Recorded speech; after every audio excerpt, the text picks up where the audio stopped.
Hi guys, मेरा नाम है साहिल खन्ना और आज की वीडियो शुरू करते हैं। सबसे पहली न्यूज है कू के फाउंडर की। तो कू एक स्टार्टअप था जो कि इंडिया से निकल के आया था और वो ट्विटर को रिप्लेस करना चाहता था। ट्विटर तो बंद हो के उसका नाम चेंज हो गया और इसी के चलते कू भी हमको बंद होता हुआ दिखाई दिया फाइनेंशियल क्रंच के चलते। बट उनके फाउंडर ने एक नई कंपनी शुरू करी जिसके लिए उन्होंने अभी $4 मिलियन रेस करे हैं। बिलियन हार्ट्स है कंपनी का नाम और अभी रिसेंटली उन्होंने $2.5 लाख के आसपास रेस किए थे कुछ कुछ फाउंडर्स से और शायद अब प्रोडक्ट बनता हुआ दिखाई दे रहा है। अगले साल कहा जा रहा है स्टार्ट के अंदर ही लॉन्च कर देंगे। क्या होगा अभी क्लैरिटी नहीं है, बट लोगों से मुझे दिखाई दे रहा है कुछ ऐप बच्चों के रिगार्डिंग कुछ हो सकती है। बाकी देखते हैं क्या होता है। बाकी सॉफ्टबैंक की बात करके चले तो कंट्री डिलाइट के अंदर $70 मिलियन इन्वेस्ट करने वाले हैं $800 मिलियन की वैल्यूएशन के ऊपर। अभी रिसेंटली अल्ट्रा ह्यूमन के अंदर उन्होंने इन्वेस्ट किया था, उसके बाद में अब कंट्री डिलाइट के अंदर भी वो इन्वेस्ट करते हुए हमको दिखाई दे रहे हैं। ये एक अच्छी चीज है अगर देखा जाए तो कि इंडियन स्टार्टअप्स में अब पैसा आ रहा है। अगर हम टाइगर ग्लोबल की भी बात करके चले तो उन्होंने इंडिया के अंदर इन्वेस्टमेंट्स को स्टार्ट कर दिया है फिर से 18 महीने के पॉज के बाद में। Meesho, eat club, captain fresh, infra market, इन सब में वो इन्वेस्ट कर रहे हैं। हाँ, उनकी थोड़ी अप्रोच अभी सिलेक्टिव है, किस किस में करना है किस किस में नहीं करना, बट इन्वेस्ट कर रहे हैं। ये एक पॉजिटिव साइन है।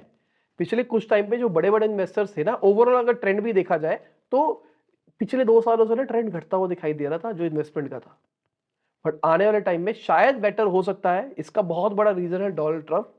डोनाल्ड ट्रंप आएंगे तो इंडिया के अंदर फंडिंग बढ़ती हुई दिखाई देगी। ऐसा क्यों होगा?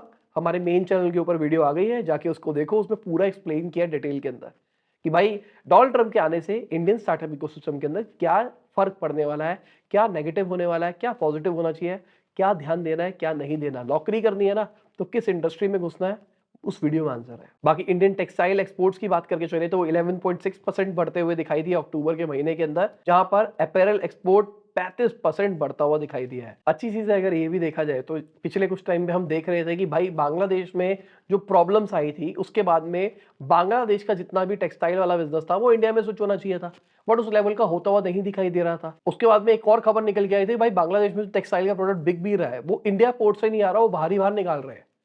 बट यहां पर इंप्रूवमेंट दिखाई दे रही है, ये एक अच्छी साइन है। बाकी अगर अच्छी खबर की बात करके चले तो होस्टिंगर की भाई ब्लैक फ्राइडे सेल चल रही है। आपको अगर होस्टिंग लेनी है, बेस्ट टाइम है होस्टिंग लेने का। सबसे सस्ते रेट है इस टाइम पे होस्टिंग के साल के अंदर। होस्टिंगर साल में एक बार इस लेवल की सेल निकालता है। देखो एक बार कंपेयर कर लेते हैं इनके प्राइसिंग्स को।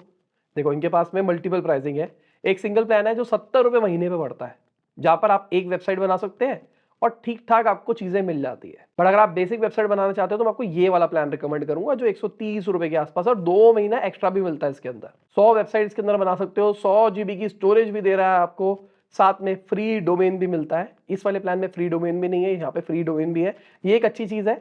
और इसके आगे वाले प्लान की बात करके चले तो ये 229 का हो जाता है, जहां पे आपको देखने में चीजें सेम लग रही है, बट अगर मैं जैसे ही नीचे जाता हूं तो हमको बेसिक क्लैरिटी पता लगती है। यहां पर हमको वू कॉमर्स ऑप्टिमाइजेशन मिलती है, मतलब ई कॉमर्स वाली वेबसाइट बनानी है तो ये वाला प्लान ज्यादा बेटर है आपके लिए। साथ में आपको कैश का ऑप्शन मिलता है जिससे आपकी वेबसाइट थोड़ी सी बेटर चलती है। ऑन डिमांड बैकअप का भी ऑप्शन मिलता है जो कि यहाँ पर नहीं मिलता है। अब आप कैश इस वाले प्लान के अंदर भी यूज कर सकते हैं एक्सटर्नल प्लगइन्स का यूज करके। बट मजे की बात यहाँ है भाई, यहाँ पे आप वेबसाइट भी बना सकते हैं। एआई बिल्डर है इनका खुद का, जिसके अंदर आप यहां देखो आपको इमेज जनरेशन मिल रहा है, एआई राइटर, कंटेंट, सब कुछ। बेसिकली आपकी वेबसाइट के अंदर जितनी भी चीजें चाहिए ना वो सारी यहां पे मिल जाती है। चाहे आप इमेज की बात करके चलो, कंटेंट की बात करके चलो, ब्लॉग की बात करके चलो, इनफैक्ट हीट मैप्स की भी बात करके चलो, मतलब कौन सा यूजर वेबसाइट के किस जगह के ऊपर पहुंचा है। और इनका जो ई कॉमर्स फीचर है ना उसके अंदर पेमेंट इंटीग्रेशन भी है, रेजर पे भी इसके अंदर आता है। तो चलो एक बार इसको सिलेक्ट करके देखते हैं। अब यहाँ पे मेन बात देखो, ये जो आपको रेट दे रहे हैं ना, ये रेट भाई 48 महीने का है। 1 महीने का करोगे तो रेट बढ़ जाएगा। अगर आप 4 साल का लेते हो तो ये आपको फायदा देते हैं, 2 महीने एक्स्ट्रा भी देते हैं, साथ में फ्री डोमेन भी मिलता है। फ्री डोमेन 1 साल वाले प्लान में भी आपको मिल जाएगा, बट मेरा मानना है 4 साल का अगर आप लेते हो, अगर आप सीरियस हो अपने बिजनेस को लेके, तो ये ऑप्शन अच्छा है। और यहाँ पर ये जो प्राइस है ना इससे भी सस्ता पड़ सकता है। मेरा कूपन कोड लगा लो और ये देखो और सस्ता हो गया। तो ये जो टाइम है ना ये बेस्ट टाइम है होस्टिंग लेने का। तो अगर आप लेना चाहते हैं, लिंक मैंने डिस्क्रिप्शन में दे दिया है, वो मेरा एफिलिएट लिंक है। अगर आप उससे लेते हैं तो मुझे कमीशन मिलेगी, आपको उतने रुपए का ही पड़ेगा। इनफैक्ट अगर आप मेरा कूपन कोड भी लगाते हैं तो आपको और ज्यादा डिस्काउंट मिलेगा। लिंक डिस्क्रिप्शन में दे दिया है, जाओ चेक कर लो। वीडियो में आगे जाने से पहले आपको याद दिलाना चाहूंगा, अपने लाइक का बटन नहीं दबाया, लाइक का बटन दबा दो, चैनल को दो सब्सक्राइब। मैं ऐसे ही डेली बिजनेस न्यूज आपके लिए लाता रहता हूं। बाकी जोमेटो की बात करके चले तो जोमेटो 30% एनुअली ग्रो करेगा आने वाले 5 सालों तक, ऐसा उनके सीईओ ने बोला है। इसका मतलब ये नहीं है कि अभी के टाइम पे जोमेटो का 58% मार्केट शेयर है, वो 30% बढ़ जाएगा और शेयर बढ़ता चला जाएगा, स्विगी बर्बाद हो जाएगा। ओवरऑल इंडस्ट्री की बात करी जा रही है, इंडस्ट्री ग्रो करेगी, इस चक्कर में वो भी ग्रो करेगी।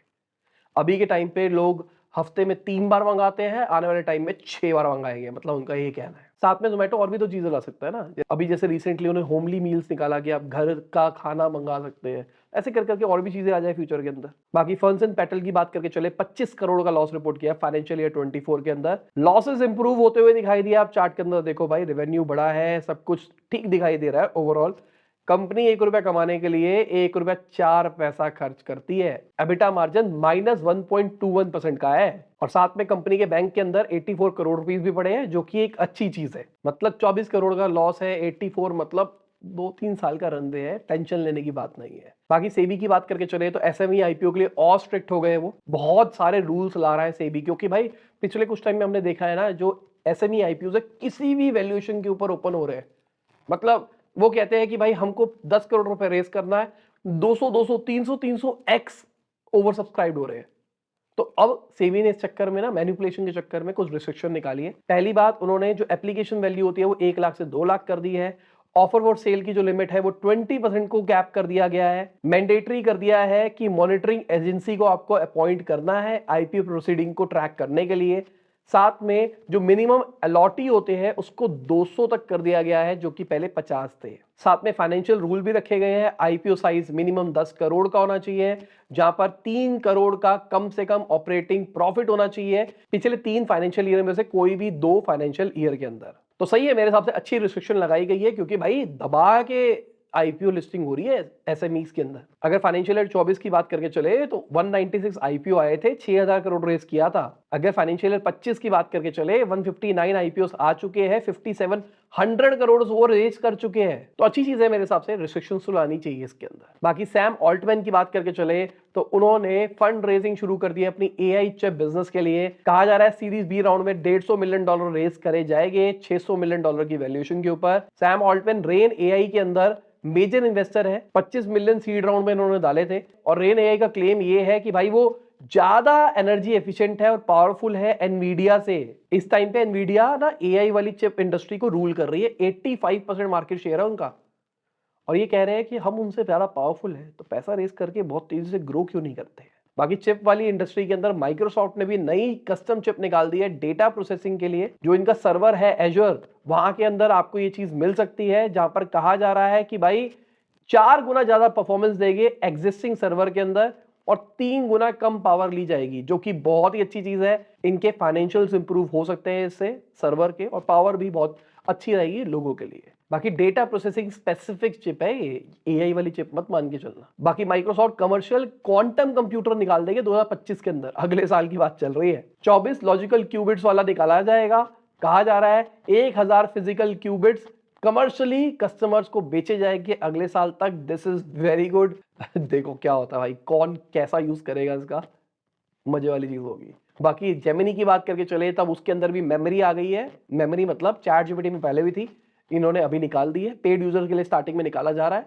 मेमोरी मीन्स का मतलब समझा देता हूं मैं आपको। चैट जीपीटी के अंदर जाना, उसको बोलना हाय माय नेम इज साहिल खन्ना, जो भी आपका नाम है, मैं ये करता हूं, मैं ये करता हूं, मैं ये करता हूं, मैं ये करता हूं, अपने बारे में थोड़ा ब्रीफ दे देना। वो एंटर मारेगा, उसके बाद वो उसको कुछ कहेगा, ओके हाय साहिल, जो भी लिखेगा। अब उसको कहना update your memory and learn about my self, तो वो आपके बारे में जान जाएगा। अब आपको कुछ भी करना है ना, आपको जैसे मान लो रिज्यूमे बनवाना है, अगर आपने सारी डिटेल्स को दे रखी है, उसको सीधा बोलो भाई मेरा रिज्यूम बना दे, वो बना देगा। उसको सीधा बोलो भाई मैं इस कंपनी में अप्लाई कर रहा हूं, ये जॉब डिस्क्रिप्शन है, मेरे को एक कवर लेटर बना के दे, बना देगा। तो वो नए चैट की बात कर रहा हूं, उसी के अंदर की बात नहीं कर रहा हूं। तो ये चैट जीपीटी में पहले से था, अब जेमिनी में ये वाली चीज आ जाएगी, जो कि बहुत अच्छी चीज है। बाकी मुझे पर्सनली लगता है चैट जीपीटी जो मेजर पावर है ना, वो उनके जीपीटीज है, खुद के जीपीटीज बनाना वगैरह। क्या मुझे कोई वर्कशॉप करनी चाहिए इसके रिगार्डिंग, मैं सोच रहा था। छोटी होगी, मतलब 1 घंटे में समझा दूंगा पूरा पूरा, और रेट भी 300-400 रुपए टाइप, 500 रुपए टाइप से रखेंगे, ज्यादा नहीं रखेंगे और ज्यादा कम भी नहीं रखेंगे, क्योंकि मैं नहीं चाहता ये वाली चीजें सबको समझ में आए। उससे आप अपने कस्टम मॉडल बना सकते हो। और चैट जीपीटी को बोलना चैट जीपीटी के अंदर जाके सर्च मारना लपास, उसमें आपको बहुत सारे जीपीटीज दिखाई देगी, उसमें एक साहिल खन्ना नाम होगा, साहिल खन्ना, उससे आप बात करके देखना, आपको मेरी टोन पता लगेगी, मैं कैसे बोल रहा हूँ ना, सेम वही वर्ड वो लिख के देगा। आप सवाल पूछना, जो आंसर देगा ना, वो आंसर वो देगा जो शायद मैं देता, मेरे इमोशनल क्वेश्चन भी है उसके पास में, कोशिश करी गई है अपने टाइप का कुछ बनाने की। तो ये चीज कैसे करी है, उस टाइप की कुछ वर्कशॉप करी जा सकती है कि अपना खुद का क्लोन बना लो। बाकी गूगल का भाई प्लान ये है कि जो उनका क्रोम ओएस है उसको एंड्रॉइड के साथ में वो मर्ज कर देंगे। देखो सिंपल सी बात, क्रोम ओएस लैपटॉप के अंदर यूज होता है, क्रोम बुक्स आती है, वो बहुत अच्छा है डेस्कटॉप टैबलेट वाले व्यूज के लिए, जहां पे माउस वाउस चलाना होता है वो अच्छा चलता है। टैबलेट्स एंड्रॉइड वाले खासकर उतने अच्छे नहीं है, फोन कभी माउस के लिए नहीं बनाया गया। तो अभी बीच की चीज निकालने वाले, शायद क्रोम बुक को रिप्लेस करके एंड्रॉइड बुक बना देंगे, या क्रोम बुक पूरी लाइनअप के कर देंगे, पता नहीं, देखते क्या होता है। बाकी भाई गला इतना जल रहा है इस टाइम ना मेरा, क्योंकि इस वाले स्टूडियो के अंदर एयर प्यूरीफायर नहीं लगा हुआ, अपने ऑफिस कैबिन में बैठा हुआ था, वहां ठीक था, यहाँ तो ऐसा लग रहा है जल गया पूरा गला। घर से ही सही रहता है भाई कसम से, ऑफिस आना तो शहर को दावत देना है। बाकी ऑरा रिंग की बात करके चले तो उन्होंने भी $75 मिलियन रेज करे हैं, $5 बिलियन की वैल्यूएशन के ऊपर। डेक्सकॉम ने इन्वेस्ट किया है, जो कि ग्लूकोज डिवाइस मैन्युफैक्चर करता है। ऑरा के सीईओ का कहना है 97% जो उनके मेंबर्स है ना, वो अपने हेल्थ के डेटास को ट्रैक करना पसंद करते हैं, मतलब जो भी वो खा रहे हैं उसके ऊपर क्या क्या हो रहा है, कैसे वो जी रहे हैं उसके ऊपर क्या क्या हो रहा है। स्मार्ट डिवाइसेस मतलब स्मार्ट वॉच वाला ही सीन है, घड़ी इसके अंदर, रिंग के अंदर। ऑरा सबसे बड़ी कंपनीज में से एक है जो स्मार्ट रिंग्स को बनाती है। ऑल्दो बड़े प्लेयर्स जैसे कि हमने अभी रिसेंटली देखा, सैमसंग ने भी अपनी रिंग निकाली, तो ऑरा बहुत पहले से ये चीज काम कर रहा है। अब ग्लूकोज वाली कंपनी से कनेक्ट कर रही है, दिस मींस आइदर ग्लूकोमीटर आ जाएगा, जो कि मुझे नहीं लगता इतनी जल्दी आएगा, पहले वॉचेस में ही आएगा, फिर शायद रिंग में आएगा। अब ये भी हो सकता है ग्लूकोज वाली डिवाइस होगी, ग्लूकोज वाली डिवाइस को आप अपना ग्लूकोज चेक करो उससे, वो आपकी ऐप में स्मार्ट कनेक्ट हो जाएगा, और वो आपकी रिंग वाली ऐप से ही कनेक्ट हो जाएगा, और साथ में इंटरलिंक हो जाएगा। शायद मैं ओवर सोच रहा हूं, शायद ये एक नॉर्मल इन्वेस्टमेंट हो, स्ट्रैटेजिक इन्वेस्टमेंट ना हो। बाकी इंस्टाग्राम ने एक नया ऑप्शन निकाला है यूजर्स को एल्गोरिदम रीसेट करने का, मतलब अगर आपको लगता है आपके फीड में बहुत सारा उल्टा सीधा कंटेंट आ रहा है, तो आपके पास में अब ऑप्शन आ रहा है जहां पर आप डिलीट कर सकते हो अपने पूरे जो भी पर्सनलाइजेशन कंटेंट दिखाई देता है उसको। टिकटॉक के अंदर ये पहले फीचर था, अब इन्होंने उसको कब कह सकते कॉपी किया है या फिर उससे सीखा है, मैं तो इसको सीखना ही कहूंगा, जब कोई कॉम्पिटिटर अच्छा कर रहा हो तो उससे सीख लो। बाकी इसी के साथ में आज की ये बिजनेस न्यूज खत्म होती है, उम्मीद करता हूं आपको मजा आया होगा। लाइक कर देना, शेयर कर देना, कमेंट करना वीडियो कैसी लगी। बाय, गुड शब, गुड हाफिज, गुड मॉर्निंग, जब भी वीडियो देख रहे हैं। जय हिंद, वंदे मातरम, दुआ में याद रखना।